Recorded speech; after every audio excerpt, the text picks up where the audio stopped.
Bonjour et bienvenue sur DigiSchool. Je suis Sandra, votre prof de philo. Aujourd'hui, nous allons nous intéresser au travail et à la technique, et notamment aux auteurs à connaître.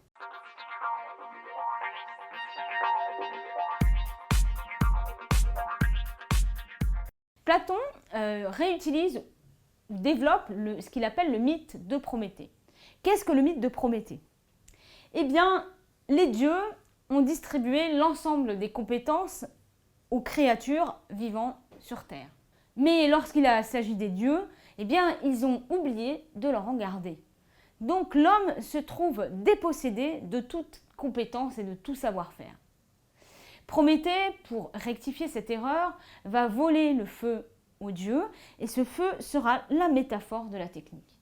On voit bien que dès l'entrée dans cette sphère de la technique, l'humain présente à la fois une force et une faiblesse. Cette faiblesse, c'est cet oubli des dieux qui fait qu'il y a un vol à l'origine et que les humains n'auront pas toutes les techniques dont ils auront besoin, ils seront obligés d'aller les chercher et de les inventer. Et à la fois cette force qui est que pour l'humain, la technique, c'est l'entrée dans la culture et c'est donc le dépassement de la seule nature. Locke, dans le second traité du gouvernement civil, s'intéresse à la valeur du travail et à ce que le travail lui-même va engager dans le processus d'appropriation de la terre.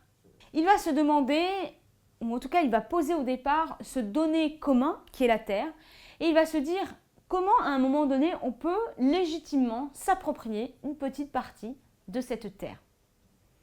Eh bien c'est justement la peine et l'industrie, comme il les appelle, qui vont légitimer le système d'appropriation. La peine et l'industrie, bien sûr, cela définit le travail.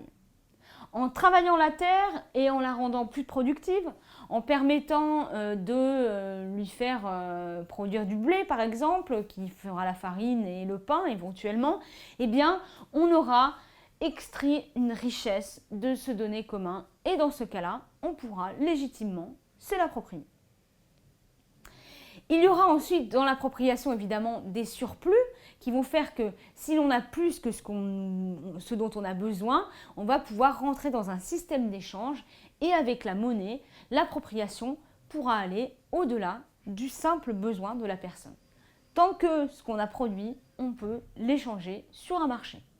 Marx, dans les manuscrits de 1844, s'intéresse tout particulièrement au lien entre le travail et la technique. Entendons la technique comme l'ensemble des systèmes de production qui vont permettre à la classe bourgeoise d'obtenir des bénéfices. Tout d'abord, il va montrer que le travail et ce qu'il va produire en termes de richesse sera détaché de cette richesse elle-même. En effet, le travailleur sera rémunéré bien en dessous de ce qu'il va produire. Et cette différence entre ce qu'il produit et ce qu'il reçoit de cette production, c'est ce qu'il appelle le surtravail. Le capital et le travail sont les deux pôles importants de la création des richesses et la création se fera au profit du capital plutôt que celui du travail. C'est la raison pour laquelle l'ouvrier étant détaché de son travail et de ce qu'il a créé, des richesses créées, il va y avoir une sorte de déshumanisation qui va créer l'aliénation du travail. Évidemment, pour Marx, cette aliénation, elle n'est absolument pas souhaitable. Il faut la condamner, il faut même la combattre.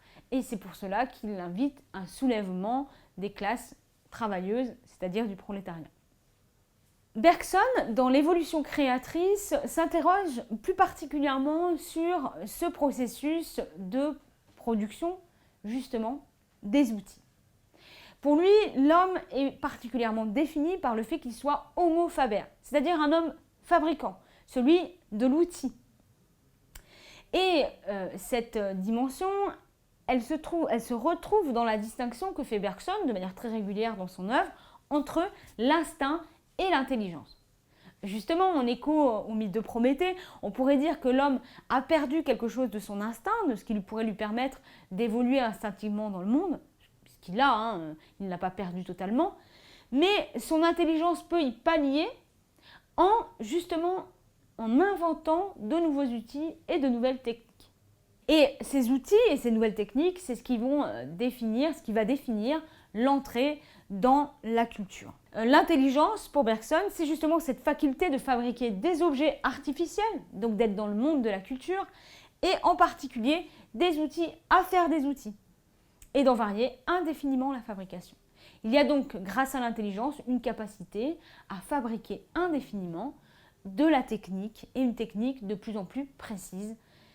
Jonas, dans le principe responsabilité, interroge cette technique et ce vouloir indéfini de développer des techniques toujours plus performantes. En effet, il y a dans le progrès technique un certain nombre de risques, puisque certains progrès techniques semblent assez immaîtrisables et risquent d'entraîner l'humanité dans des dangers qui peuvent remettre en question son existence même sur Terre, puisque les techniques vont entraîner des risques météorologiques, des risques écologiques ou même des risques tout simplement de sécurité, puisqu'il peut y avoir des explosions de centrales atomiques par exemple. Cette responsabilité, c'est celle que l'on a vis-à-vis des générations futures. Il faut vraiment s'interroger sur ce que l'on peut faire ou ne pas faire avec les techniques et comment on peut préserver ceux qui n'ont pas choisi de les développer. Il parle donc d'une heuristique de la peur. C'est un mot un petit peu compliqué.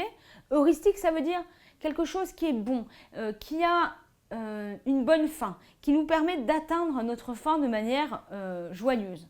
L'heuristique de la peur, c'est qu'en fait, en nous faisant peur un petit peu aujourd'hui, en se rendant compte du danger, on va peut-être se mobiliser et on va avoir conscience de notre responsabilité. Et c'est grâce à cette peur que l'on va commencer à agir.